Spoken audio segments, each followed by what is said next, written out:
Well, here's a great question on some deep issues. Forgive me, it is not written in a way that's easy to read, so I'll do my best to translate for you. The question is, I'm always curious about the idea of development and growth of the soul, for it seems rather contradictory. If the soul is the individuation that resides in and perhaps animates the earthbound avatar, spirit, then, is the tether, the fractal of the one, and God is the all that is of this universe, knowing all, being all, doesn't it seem a little redundant that we are here to learn, grow, or develop? Into what? For what? And why? It seems a little convoluted that we'd purposely sever ourselves in order to know ourselves as a form of bypassing logic for the sake of justifying suffering and clunky material existence. Well, I can understand this perspective, but it is actually based in a very common misunderstanding, which I cover in great depth in my Spirit Gym teachings. So the first thing we've got to do, and I will state that if you study Jungian psychology, Carl Jung stated very clearly that the imago Dei archetype, image of deity, your beliefs about God or your experiences of God, which lead to beliefs about God, is the most important archetype because it is the source of all other archetypes. Remember, the word archetype means original idea or primal pattern. Without archetypes, we cannot make meaning. For example, we could not be here without some kind of a source of existence, imago Dei, without a mother, the mother archetype, the father archetype, and we are, as human beings, the child of the imago Dei, or God, the mother, and the father. Now, there's many more, but those are examples. Those things are primal patterns that exist throughout nature. So when we look at conceptions of God, we find a very lot of confused ideas. So let's define God. God actually means that for which there is no other. For example, if you believe in God, but you also believe in the devil, and you think that God and the devil are at war, you've created two gods. That's a problem, because you have to say, well, who created them? So God, by definition, is that for which there is no other in this regressive investigation is into what causes what. Next, God is the only being that can create and sustain itself. The devil cannot do that because by definition, God is the source of everything. This is why it says right in the Christian Bible, King James Version, Isaiah 45:7, I create the light and dark, good and evil. I, the Lord, do all these things. And there is your clear statement of God. No other being can create and sustain itself. We are electromagnetic beings. We are scalar wave beings. We have bodies that are informed by and sustained by the universe and the environment at many different levels. When you ask yourself, well, what would be the nature of God? Well, almost all religions say that God is love. What is the highest form of love? Unconditional love. If you study Taoism, you'll see that the Tai Chi symbol, when broken into its component parts, has yin, the feminine, which in quantum physics of David Bohm is the implicate order, the inner self, the feeling self, and it's also the emptiness of God. And you have yang on the other side, which is that which is explicated in Bohm's quantum physics, the explicate order, that which is created, weighable, and measurable. There's our body, there's the world, there's the universe, things that can be weighed, measured, or objectified. If you put that into a circuit, then you would say that the yin is the negative, yang would represent the positive, and God would represent source or potential. But because God is infinite and God is unconditional love, we have to either agree that that's an infinity symbol or a zero. The sign for potential is zero with a line at a diagonal through it. So we are drawing off the potential of that which is unconditional. The Taoists call that Wu Qi, not life, which brings life, is the source of life. Wei Wu Wei is the nature of that aspect. Action without action. So it's a complete mystery. How do you get action without action? But the key thing I want to point out is that which is unconditional cannot possibly know itself. Therefore, what we call God as unconditional love cannot know itself. To know something, there has to be a subject, a knower, and something to know, which is a duality. God as unconditional love, which can only be symbolized as zero, is a priori to being or to knowing, or the duality necessary for mind. So if you look into the myth of Shakti and Shiva in Tantra, basically what you find is Brahma, or God, dreams itself into existence, and in order to experience itself and experience love, which in the myth God is all alone, therefore God wants and needs love, God dreams Shakti into existence. Shakti wants a lover, a consort, a friend, and a husband. She dreams Shiva into existence. Shakti represents intelligent energy, or the flow of spirit, and the womb of creation, or the emptiness of God. Zero can only be absolutely empty, yet absolutely full of everything. Shiva represents her creation, her dream. So Shiva is her friend, her lover, her consort, and husband, which means everything and everyone. Just like Lao Tzu says, from the Tao comes from the one, from the one comes the two, from the two comes from the three, and from the three comes the 10,000 things, which means everything. So there you have the Holy Trinity that's in all world religions. So what we get now is God, unconditional love, can't be thinking. That's a duality.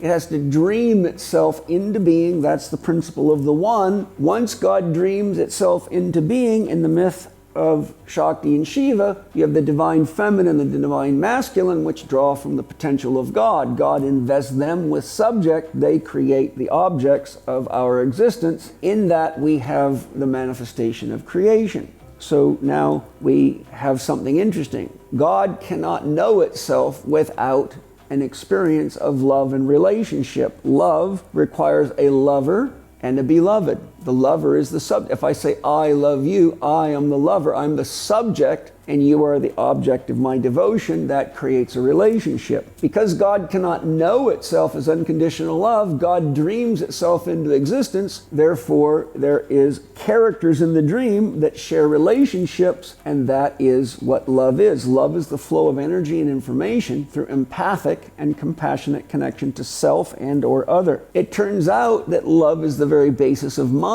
because to have a mind, you have to have two sentient points of contact to share energy and information. Spirit is the flow of energy and information within God. Great Spirit is the totality of the flow of energy and information within God. So how does God learn? God learns through the experiences it has in its own dream. Each of us is Ram Das. Ram, God, Das, worker. We are all agents of God's experience. The secret is when we wake up in the dream and realize that we have all the potentials of God nested within us, such as creativity, the capacity for love, the capacity to make change, the capacity to have abundance, the capacity to destroy, etc. Everything you see going on in the universe are inherent qualities of God. Then as we learn and grow, God realizes itself through what we do, and we meaning all sentient beings in all dimensions of reality. By no means is the human dimension the only one. That's just childish for the people that think that way. They're just not deep enough and haven't spent enough time in themselves to look around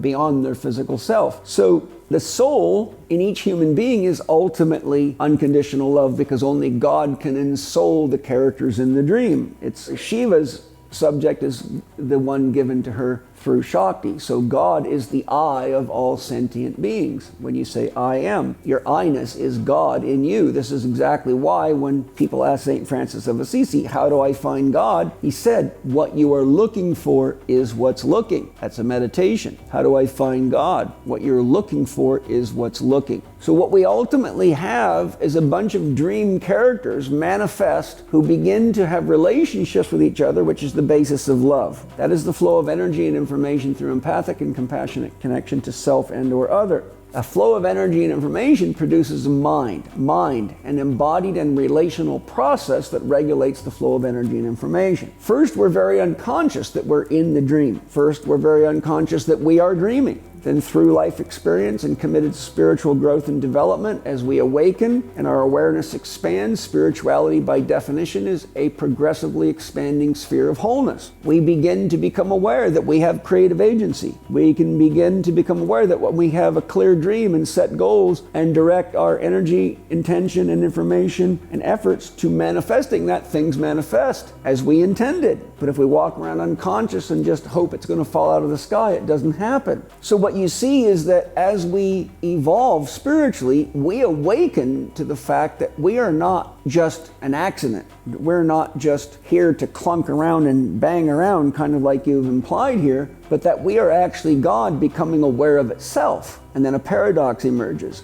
It is because God is that I am. And it is because I am that God is. And this is true for all of us. So what does that mean? I couldn't be here without God, but God could not know itself without me to know God. There would be no means of self-recognition or meaning for either God nor us. So what does that really mean? Because God is, I am, but because I am, God is, it means that no matter what I think about God or how many enlightenment experiences I've had, that doesn't mean that you or anybody else has that relationship with God. So paradoxically, within each of us is the opportunity to wake up to who and what we really are and realize our co-creative potential with God, for God, and as God. For if God is God, there cannot be anything here but God, and everything that we learn is what God learns. Because we are all novel beings, there is no two of us alike. There's no two people on the planet at any given time or ever will be with the same fingerprints.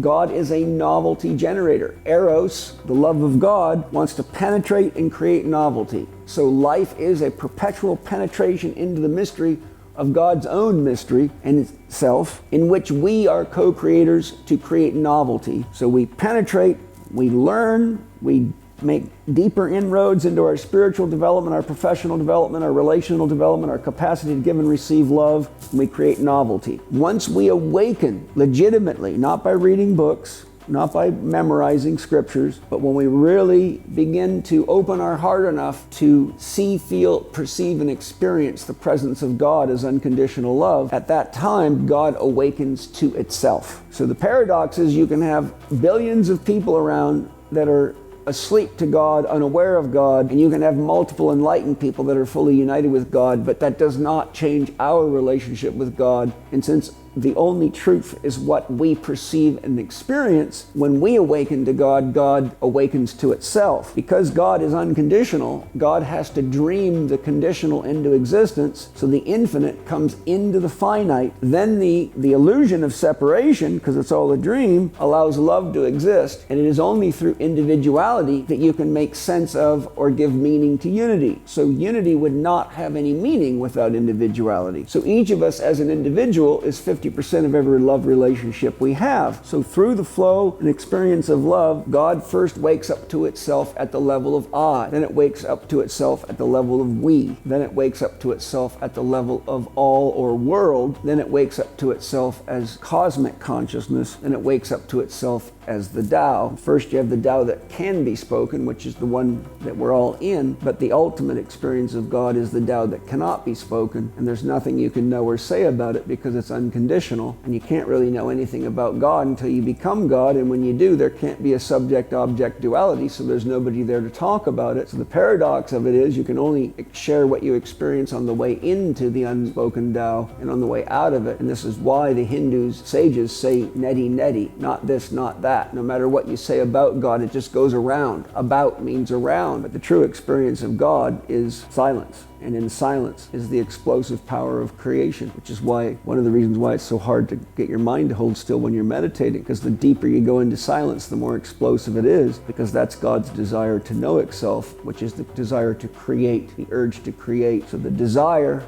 of love is the desire for life. The O of love is zero, pure potential. VE, volt electron, represents will. To the degree we desire, we will, and all that comes from potential. So if you want to create the Holy Trinity out of love, you take zero to the top. Here we have the definition of God. God is a sphere whose circumference is nowhere, and a center whose presence is everywhere. And the only way that it can experience itself is to desire, which is what causes the dream. And then to the degree we desire to experience, know, and understand ourselves, we will. And that is what love really is. It is desire and will manifesting as experience in which God comes to know itself. So the soul, which is ultimately unconditional love, which is consciousness through which we perceive, it is what allows us to be aware, lets us become aware that we are a human being, that we have potential, and that we can grow. And if you study Steiner's teachings, he shows you that the soul evolves from a mineral soul to a biological or sentient soul to an intellectual soul to to an awareness soul, which is birthed when you begin to ask, is it really true? When facing challenging questions like the one you've asked here, what is God? As long as we keep reading books and looking to others to answer those questions for us, we're not doing the work to answer the question, is it really true? Which often requires resolving a paradox. Osho said, you'll never understand God until you can handle a paradox, because everything about God is a paradox, such as why would God create evil and good? Why not just create good? Well, you can't know good without evil. So in this process of evolution, the awareness soul evolves to the consciousness soul, which means you become conscious. You're aware of the flow of energy and information and what you're creating. Consciousness soul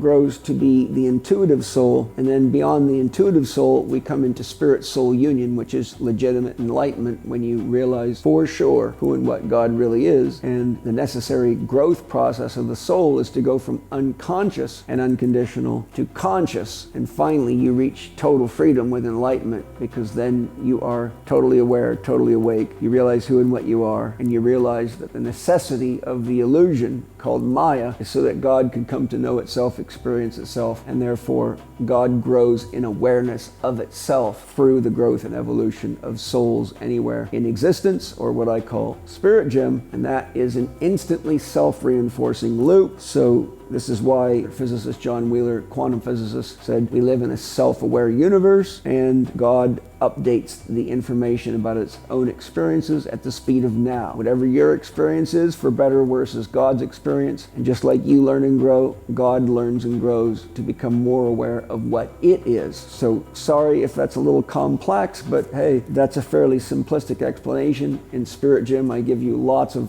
very beautiful diagrams I've had my artists put together and more detailed explanations. But if you start looking through all the world religions and you look at Kabbalah, you'll find many different models that are slightly different, but ultimately they're saying basically the same things. And I've just tried to synthesize the entirety of world religion, metaphysics, and philosophy all in a few minutes. So I hope you understand what I've shared, and I don't think it's a good idea to believe me, but it's a great idea to dive into yourself, get deep enough into your heart to connect your own soul and ask, is it true? And do the work with these concepts to explore them and see what becomes real for you. So hopefully you enjoyed that answer.